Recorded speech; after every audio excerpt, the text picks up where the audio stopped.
et miks on diabeedikute jalad üldse eraldi maailm? Ja kas on veel mingid haiguseid, me ei pea nüüd kohe sellest rääkima hakkama, aga paralleelina tuua ja siis jätkata diabeediku jalgade peal, kas on veel mingid haigused, mille puhul saab öelda, et see on nüüd selle X haiguse jalg ja on samasugune nagu sügavam maailm nii-öelda? Jah, on diabeetikud, reuma, reumatoidartriit, mis tekitab väga tugevalt varvaste deformatsiooni ja on veel kolmas, mis on psoriaas.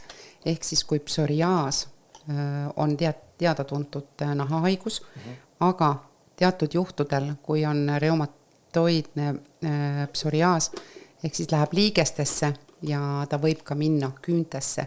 Ehk siis see tähendab seda, et küüned paksenevad umbes 6 aja jooksul selline peaaegu sentimeeter ja millest nad paksenevad lihtsalt. Päris jõhker kogus paksenemist. Ja nad on väga valusad, sellepärast tulebki nendel ka iga kuu lihvida neid küüsi õhemaks, et nad saavad paremini kõndida. Aga nad teevad väga valu. Ja reuma on üks teine, kus kohas siis varbad tõesti lähevad üksteise peale risti-rästi ja see on üks selle haiguse kulg. Ka sõrmeliigesed ja käed, eks ju, ta on üldorganismi haigus. Aga diabeet, miks ta on maailm omaette? Diabeetiku jalad peavad olema hooldatud ja korras. Ehk siis kuna nende jalatallad on tihtipeale vähese tundlikkusega, ehk siis nad ei tunne, nad ei saa aru, kui tekivad mingisugused haavad. Ja kuna vereringe on seal väga aeglane, siis need haavad ei parane. Kõige rohkem amputeerimisi, nüüd kole sõna välja öelda, ongi tegelikult diabeetikutel. Sellepärast, et nende haavad ei parane. Hakkab väikesest haavast, satub jalanõu sisse mingi väike kivi, mis hõõrub naha katki, tekib haav, nad ei tunne seda, sest neil ei ole üldse valus. Ja kui nad ei märka, kui nad ei kontrolli, siis see läheb suuremaks. Ja siis on juba väga raske, sest et me kogu aeg kõnnime. Me kasutame jalgu tegelikult füüsiliselt rohkem kui käsi, sest et kui me lähme poodi, kui me lähme õue, kui me lähme tualetti, ükskõik kuhu, siis me kasutame jalgu palju rohkem. Ja diabeetiku puhul ongi just see, et nad peavad alati kontrollima, enne kui nad panevad jalanõu jalga, et seal ei oleks mingit kivi, mingit tükki. Ei tohi nad paljajalu kõndida õues, rääkimata siis, üldse paljajalu, aga toas peavad olema sokid jalas, et ei tekiks mingisugune tugev leivapuru, mis võib sussi sisse minna, et see võib tekitada tõesti väga pikka aega ravitavaid ja mitte ravitavaid haavandeid. Ütleme nii, et üks, millega ma ka tegelen, on diabeetilised haavandid just jalgadel. Eks ju, et neid korras hoida ja natukene leevendada, et nad paraneksid. Kas see mitte tundlikkus nendel jalgadel tekibki tänu sellele, et tal on diabeet ülekaalulisus või mis seda põhjustab seda, et siis nagu... tekibki selle insuliini, insuliin on see, mis seda veresuhkrut nagu teeb, aga jalgades olevad närvid, kõik need tundmused, tundekohad, need lihtsalt madalduvad. Ehk siis lähevad alla, et nad jalad ja jalatallad ei tunne nii nagu tavaliselt. Sa tunned kohe, kui sa astud mingi terava otsa peale või terava kivi peale, et oi, valus on. Nemad ei pruugi seda üldse tunda. Tundes seda, kuhu peale astud, ma siin jõulude ajal, vist äkki 24 laps läks magama ja siis me panime öösel kingitusi kuuse alla ja ma tassisin siis teist toast, kui sa tuppa tulid, sa nägid, see väike trepp on see, see on nagu garaaži pealne poolkorrus, tegelikult teise korruse läheb siit üldse, siis sealt tulin, tassisin mingeid asju ja kinke ja karp oli käes suur. ja siis naisel on seal valge kummud, meie peal oli mingisugune suur klaaspurk, kus on mingid käsitöö, mingid, need samad puu, mis on see kaldal uhutud puud. Neid oli hästi palju neid ja ma jäin kinni sinna karbiga, ma ei näinud, pime oli ka veel. Ja tõmbasin selle puruks kildudeks. Killud olid kõik trepi peal ja siis põrandal ja ma astusin killu peal niimoodi, et ma sain täpselt astudes, tundsin, et läksin killule peale, väike kill, see ei olnud nagu mingi suur. Astusin peale, tundsin, et valus oli ja siis suutsin mööda astuda sealt ja vaatasin, et midagi juhtungi, et nagu vedas. Ja minut hiljem täiega verd tuleb lihtsalt. Just. Ja oligi mingi süke, ütleme süke sentimeetrine haav suure varba padja all ja päris tükk aega nägin vaeva sellega, et seda kinni verd saada, ta ei jäänud kinni sealt. Et sina tundsid, eks ju, seda valutorget, aga diabeetikud üldiselt või kellel on see tunne alanenud, ei tunne seda. Ja võt siis kui nad ei märka, nad ei vaata ja seal see veri jookseb, nad ei tunne valu. No, tema puhul oleks olnud see klaas ilmselt ka sees täitsa. Ma nagu peatasin selle sammu. Ja siis see tähendaks nagu kõige kehvemal juhul võib-olla 6 aega jalg püsti asendis, et sa ei liiguta üldse seda jalga, et kui sa tahad, et see paraneb ära, see ei ole võimalik, eks ju, inimene peab käima tualetis ja oma muid toimetusi tegemas. Et jah, tavainimene tunneb selle valutorke ära või selle torke aga kui nemad ei tunne, nad ei tea, vanemad inimesed, kes võib-olla elavad ka üksinda, eks ju. Et ja kui nad ei tunne midagi, nad ei oska ka kaevata näiteks perearstile, et tal seal midagi on. Nad ei pruugi seda üldse tähelegi panna. Ja siis tekivad. Päris keeruline. Jah. Päris jube ja õudne kohati isegi. Ma hakkan mõtlema, et sa nagu enda teadmata tegelikult võib olla väga hull olukord juba. Et sellepärast nad peavad alati kontrollima, et ei oleks midagi jalanõude sees paljajalu mitte kõndima, et ennetada seda, et ei juhtuks midagi. Aga nagu mind huvitab just see pool, et okei, kas on teada ka võib-olla selline, minu mõistus tahab teada seda kohe väga detailselt, aga kas on teada ka mingi piir, kust maalt ma võin öelda, et nüüd mul on oht olla, mul on diabeediku jalad, aga veel ei ole. Et kas see on nagu... Seda kontrollitakse endokrinoloogi juures, tehakse testid, mis näitavad ära jala tundlikkuse. Ehk siis seda kontrollitakse. Kui sul on diagnoositud diabeet, siis tegelikult käid sa endokrinoloogi juures, kes siis on just selline õige arst, kes teeb need erinevad testid ja kontrollib neid jalataldasid. Aga kui sinu tuleb nüüd keegi, kes ma ei tea, enda teadmata ei ole diabeedik, see on võib-olla algusstaadiumis võimalik, aga mingi hetk enam ei ole, aga oletamata ei tea seda. Kas sina ju ei tegele selle toitumisega muu poolega, vaid sa suunad edasi siis inimese poole, kes sinuga koostööd teeb või kuidas see lahendus nagu leitakse mingile probleemile? See oleneb nüüd, mis probleemid seal jalgadel on. Et kui ma ikkagi näen, et seal on lõhed, mina diagnoosi ei pane, mina olen õde, mina seda teha ei saa.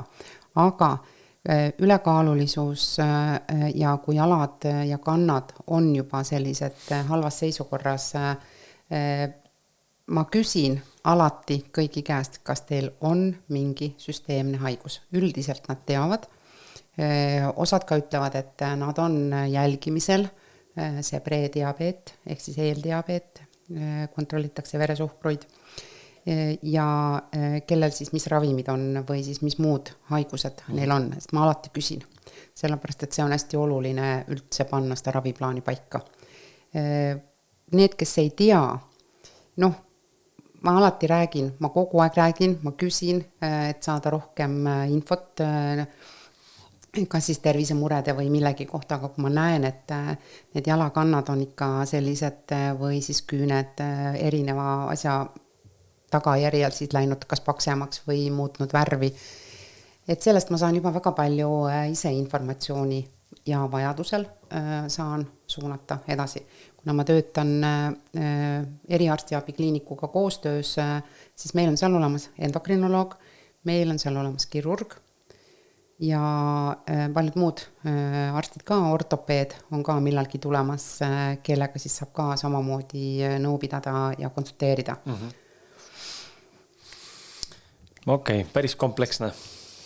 Jaa. On olemas kahte täiesti erinevat tüüpi inimesi siin maailmas. On neid, kellel meeldivad kehakarvad, kelle rind on nagu mets, kelle kaelne alt kasvab välja üks suur võsa. Ja ütleme, see kubeme piirkond elab lihtsalt oma elu, aga ära muretse. See on täiesti okei. Ja siis on neid, kellel meeldib täiesti sile, karvutu ja ufolik mõnus keha. Mina olen üks nendest. Ja kui sina oled ka üks nendest, kelle meeldib sile, karvutu keha, siis ole hea, pane nüüd hästi hoolikalt tähele. Turul on juba mõnda aega IPL-tehnoloogial põhinevad karvaemaldusseadmed, aga see konkreetne toode siin kasutab meditsiiniekspertide poolt heaks kiidetud turvalist IPL-tehnoloogiat, mis on loodud pikaajaliste tulemuste saavutamiseks kodustes tingimustes. Tootja andmetel on esimesed nähtavad tulemused märgatavad juba pärast esimest kasutuskorda ja kliinilise taseme tulemused on naiste kogemuste põhjal saavutatavad umbes 3 nädalaga. See seade töötab karvakasvu juurest, aitab ennetada sisse kasvanud karvu, vähendab lööbeid ja kühme ning asendab igapäevase raseerimise ja kitkumise. Sile nahk isegi kõige intiimsemates kohtades. Ja kui võrrelda laseriga vahatamise või raseerimisega, siis erinevus on tegelikult väga lihtne. Ei ole põletustunnet, ei ole kõrvaltoimeid, ei ole kliiniku külastusi ega oote järjekordi ja ühekordne kulu, mitte eluaegne kohustus. Euroopa keskmiste iluravi kulutuste põhjal võib tähendada see 10 000 eurode säästu sinu rahakotile. Oluline punkt, see on valutu, see ei tekita ärritust, see sobib ka väga tundlikele piirkondadele ja 4. on see sobiv näost alates kuni intiimsemate piirkondadeni välja. Sama ettevõte pakub tegelikult ka LED-valgusmaski, mis on mõeldud näonaha taastamiseks ja noorendamiseks. Samuti peatab see vananemis-ilminguid ja taastab naha pingul oleku vaid mõne seansiga. LED-valgusteraapiat on kasutatud dermatoloogias tegelikult juba aastaid. See põhineb teadusel, mitte ilutrendidel. Mask aitab vähendada peeneid jooni ja kortse, rahustada aknest tingitud põletikku, ühtlustada nahatooni ja võimendada kollageenid tootmist. Kõik see vaid 10-minutilise seansiga, toetades naha loomulikku uuenemist ja tasakaalu. Uuringute ja kasutajakogemuste põhjal võib öelda, et 95% inimestest märkas kortsude vähenemist, 78% koges vähem lööbeid, 77% nägi pigmentatsiooni olulist vähenemist ja 93% inimestest tundis, et nahk muutus säravamaks. Ja kui sina otsid ka teadusel põhinevat, päris elule tuginevat ja kodusele mugavusele toetuvat lahendust nendele probleemidele, millest me siin praegu rääkisime, siis need 2 toodet võivad olla just sulle.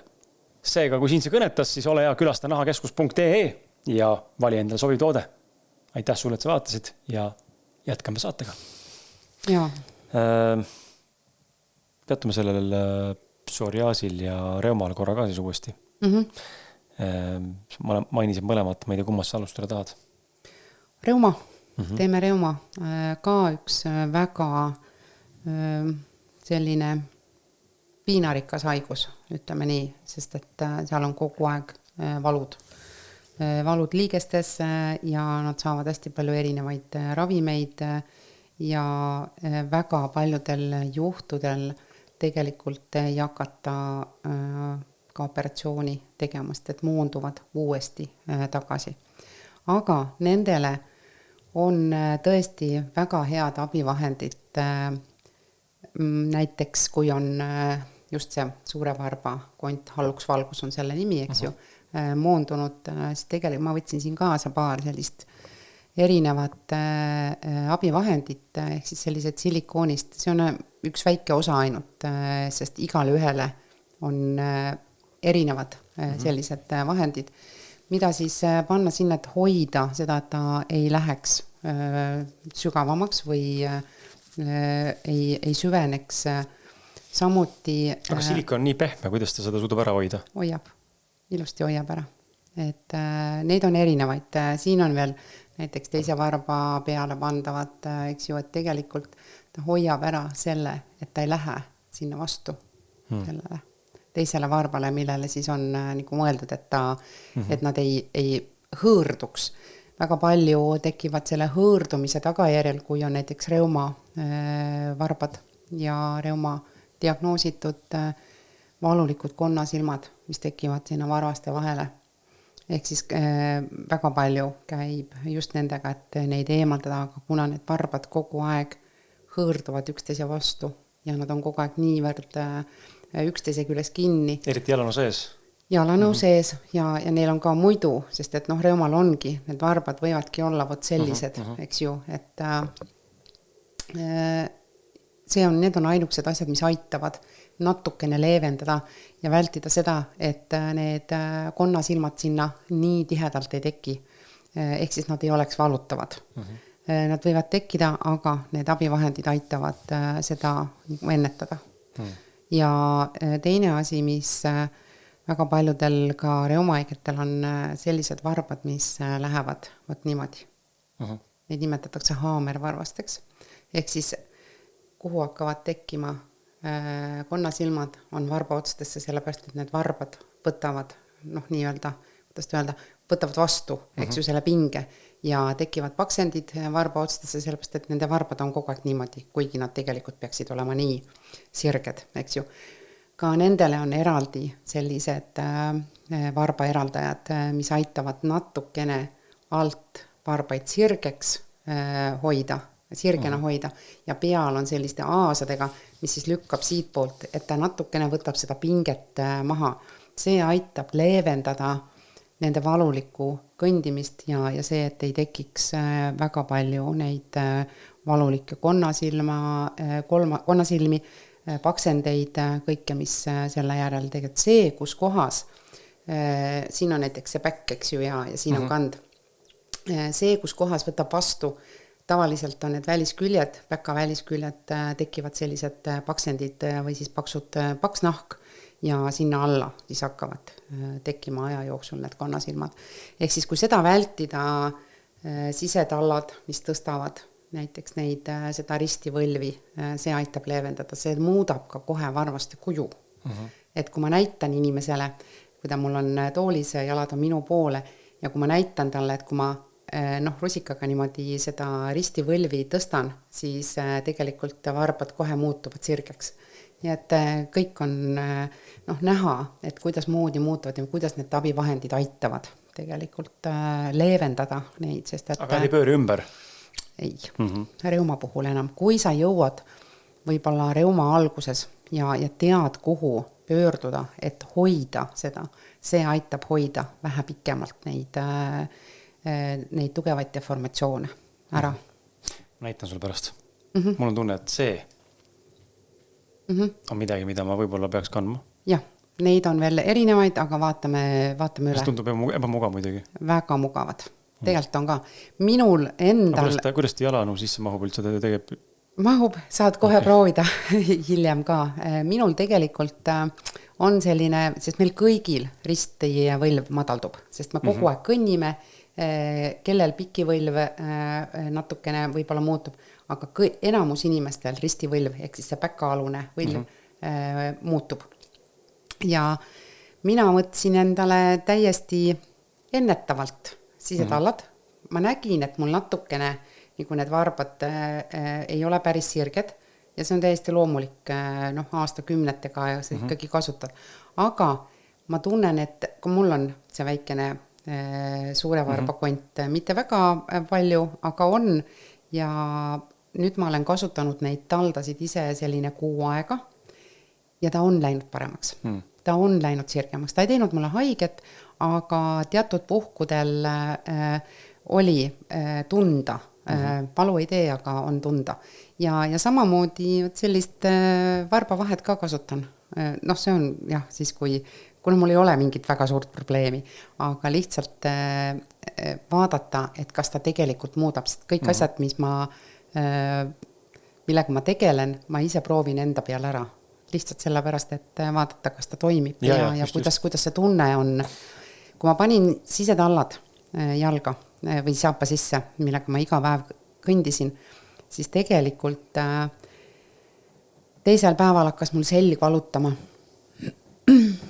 Ja ta valutas mul umbes 4-5 päeva. Mida see sisetald teeb? Kui ta tõstab ja balansseerib need jalatallad, mis tegelikult on kõik kogu meie skeleti ja luudega seotud, ta tõmbas need paika kuidagi õieti. Säärelihased olid valusad, mis on normaalne, et ta teeb, ta kuidagi nagu paneb paika need asjad. Ja praeguseks enam ei ole seljavalu, see oli 4-5 päeva, kui ma tundsin, et midagi on nagu valesti. Väga mõnus on kõndida, sest ta toetab hästi seda jalatalda. Et need sisetallad on, ma pakuks välja, et peaaegu igalühel võiksid nad olla ja et ennetada tulevikus tugevamaid probleeme. Tundub, et sisetaldade kandmine, võib-olla üldse jalgade nagu teemad, aga et sisetallad küll ma olen kogenud kunagi klienditeeninduses ka, kui ma olen nagu saanud vastava mingisuguse algbaasi koolituseni ala- ja ülepronovatsiooni kohta ja taldade kohta ja siis ma nägin, et inimesed nagu väga tundsid nagu piinlikkus, kui neile soovitati sisetaldu, et see nagu alati ei olnudki probleem, vaid see oli minu poolt ka ennetuslik mõnikord ja siis seda nagu huvitav näha, et inimesed nagu pelgavad. Kardavad, piinlik, häbi ja väga paljud ei tule üldse sellepärast ka isegi probleemsete jalgadega, varvastega, et neil on piinlik. Ja see ei ole koht, kus kohas tunda piinlikkust. Sellepärast, et need jalad saab palju paremaks. Ükskõik, kas seal siis on mingisugune muu haigus või on seen või on varbad viltu ja valesti. Kõiki neid asju annab leevendada, kellel juba on. Et tõesti, see ei ole koht, kus tunda häbi või piinlikkust, sest et sa saad palju kasulikku enda jaoks ja mõtlen, need väiksed jalad tegelikult peavad meid kandma elu lõpuni.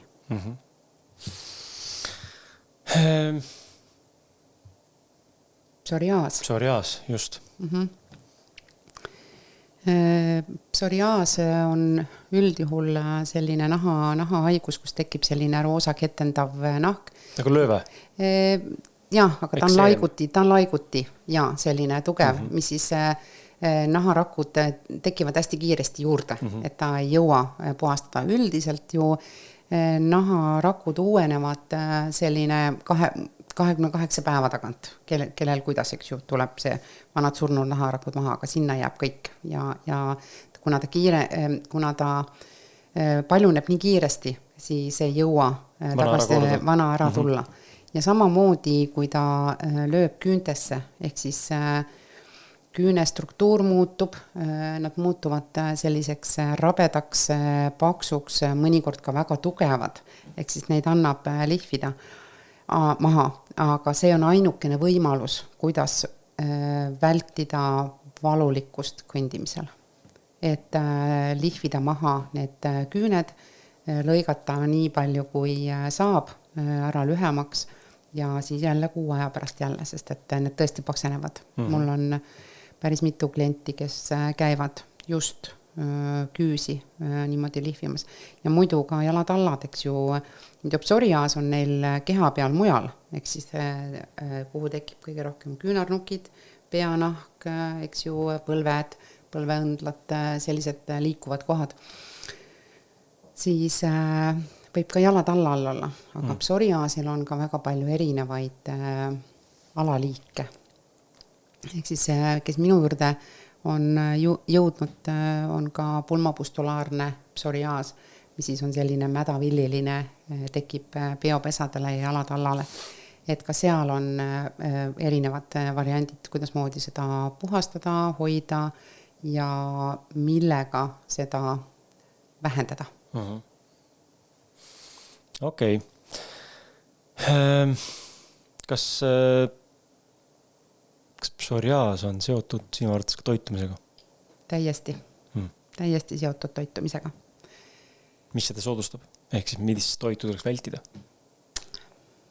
Ma võin rääkida oma kogemusest, sest minul endal tekkis see samane pulmopustulaarne psoriaas kuskil 6 aastat tagasi või 7 aastat tagasi ja ma ei teadnud ka alguses, mis on, aga õde nii nagu ma olen, ikka proovin ise teha ja otsida neid variante ja siis ära ei kadunud. Ja ma mõtlesin, et okei, et ma lähen käin nahaarsti juures ära, et võtavad proovi ja vaatavad, mis see siis on. Et mis ta siis täpselt on, et midagi seal on. ja arstid võtsid analüüsi ja pulmopustulaarne psoriaas, et see on teil pärilik ja sellest te mitte kunagi lahti ei saa. Ja ma küsisin, et kusmoodi pärilik, et mul kellelgi ei ole suguvõsas olnud mingit sellist haigust ega tea, et oleks nahaga mingi probleemi olnud. Ja mina siis ei olnud nõus sellega, natukene võib-olla niisugune vastuhakk ka, aga ma jätsin ära oma menüüst gluteeni, suhkru, valge suhkru ja tollel hetkel ka piimatooted, sest et ma ei teadnud, mis seda põhjustab. Ja pool aastat võttis aega, kui see kadus ära ja siiamaani pole tagasi tulnud. Kuigi ma nüüd juba natukene ikkagi seda gluteeni ja suhkrut ma väga ei söö, aga gluteeni ikkagi vahest harva tuleb tahtmine. Et ma pigem arvan, et toitumine on üks see, millega saab leevendada neid psoriaasi tunnuseid, kui sa saad alguses pihta, kui tekivad esimesed sümptomid. Et tasub proovida kõike selliseid asju, sellepärast, et saame määrida kreemi küll, see on ka üks asi, aga tegelikult algab seest ja väga palju lugenud kirjandust erinevat ja soolte põletik, eks ju, mis tekitab tegelikult kõiki igasuguseid naha peal olevaid ekseemid, allergiat, ka sellised asjad, nii et tasub vältida seda gluteeni, sest meie toit ei ole enam nii puhas, nii nagu ta oli aastakümneid tagasi. Toitumise taga on väga paljud terviseprobleemid. Jah. Aga see on nii, nagu nende saate alguses rääkisime jalahaiguste pikaajalise tekkega, siis ka toitumisega on probleemid, mis tekivad pikaajaliselt, ilma et saaks aru sellest, kui lõpuks lööb välja. Et on siuke kaval varjatud teema, need haigused. Kui tihti peaks inimene käima oma jalgu kontrollimas, ütleme, keskmine eestlane, keskmine inimene, kellel on äkki terved jalad, kes võib-olla ei tea, ei tunneta probleeme, oleks siis riskigrupi inimesed? No riskigrupi inimesed kindlasti diabeedikud korra kuus, kellel on reumahaiget või siis need, kellel on reuma, kui nad saavad endale abivahendit, siis vastavalt vajadusele, eks ju, kui on vaja midagi muuta või vaadata või juurde pakkuda, eks ju, nende varvaste valu ja leevendamiseks psoriaasi küünet korra kuus kindlasti, aga tavainimene, ta võiks ikkagi käia kontrollimas ära. Väga paljud käivad pediküüris, naised rohkem, mehed vähem. Et ka tegelikult mehed võiksid käia pediküüris ja seal saab kõike väga palju paremini vaadata, eks ju, et mis seal võib olla või mis ei ole. Aga kui sa ei tunne, et vajadust on ja saad ise kodus hakkama, kuidas küüsi lõigata ja võib-olla selle raspliga, millega siis neid kandasid puhastada või pimpskivid, kellel mida kodus on, sellega puhastada, kui sa tunned, et su jalgadel on hea, siis sa ei pea tulema. Aga kui sa tunned, et kuskil nagu natukene võiks teha või kuskil on mingit ebamugavustunnet või kand on kare, siis ja ise ei saa hakkama sellega, siis võib kindlasti tulla. Eelmisest saatest samal teemal toodi näide, kuidas on kuuldud jutte ja nähtud mehi kasutavad liivapaberit. Olen ka kuulnud.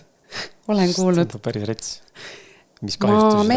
Maamehed väga julged võtavad käia ja käiaga ja liivapaberiga tõmbavad kannad puhtaks. Aga samamoodi... nahk on ju nii õrn, et kuidas sa nagu nii kareda asjaga lähed sinna seda nagu lõhkuma niimoodi? See ei ole enam õrn nahk. Et sellised võivad olla, et paksendid, mida tõesti võib käiaga võtta, ei soovita, ei üldse mitte, aga lihtsalt... Aga et saab nii-öelda võtta ilma, et veri väljas oleks? Jaa, aga ma arvan, et ise ikkagi ei saa niimoodi seda teha. Ja teine asi on see, et lõigatakse küüsi sellise käiaga või viiliga, sellepärast, et enam ei hakka mingi muu asi peale. Paraku. Päris karm. Üks halb harjumus, mis teeb jalgadel iga päev kahju. mida me kõik või suurem osa inimesi teeme? Võib-olla küünte valesti lõikamine, mis võib tekitada küünte sisse kasvamist. Kuidas on valesti lõikamine? Küüsi peab lõikama sirgelt. Mitte kaardus? Mitte kaardus, sellepärast, et siis on need küünenurgad kasvavad selle üle küünepadja ja see on see, et need ei kasva sisse. Nii kui sa lõikad nad kaardu, siis olenevalt jalanõust, kui sul on väga head jalanõud ja varvastel on niimoodi ruumi seal, ei pruugi kasvada sisse, aga kui nad on kitsas keskkonnas, siis on väga palju, kelle kasvavad sisse.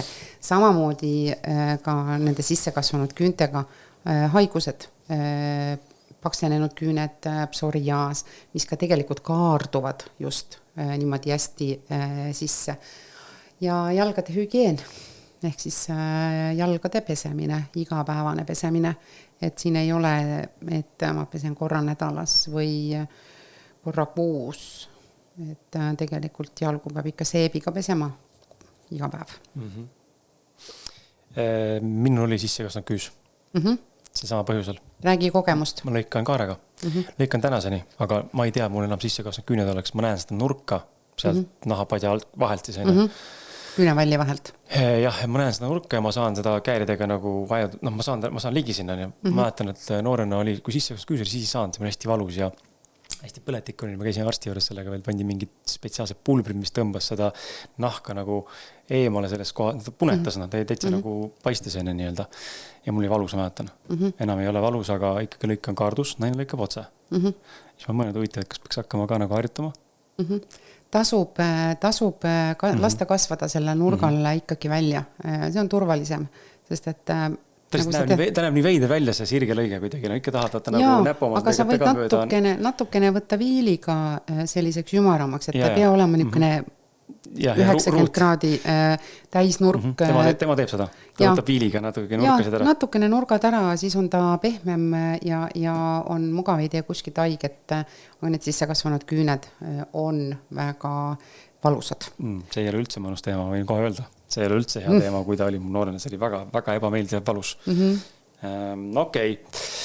Aga mis on mingi hea harjumus? Okei, sa ütlesid jalgu tuleks pesta iga päev, see on üks hea harjumus, aga veel, mida võiks tegelikult iga inimene teha ja mis võtab olematu ressursi nii ajaliselt kui ka siis, ma ei tea, mis iganes muult panuselt. Jalalaba harjutused.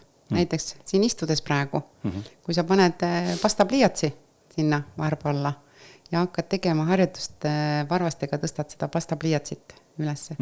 Hästi hea harjutus, eriti need, kes istuvad tööl.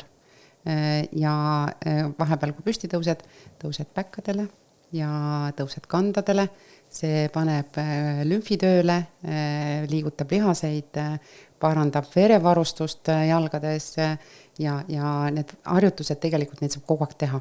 Ükskõik, kas sa saad bussipeatusest, tõused varvastele ja kandadele või siis kui istud, võtad see pliiatsi võtmise harjutus on väga hea, et see ei võta ei raha, ei mitte midagi ja töö ajal saad teha seda kogu aeg.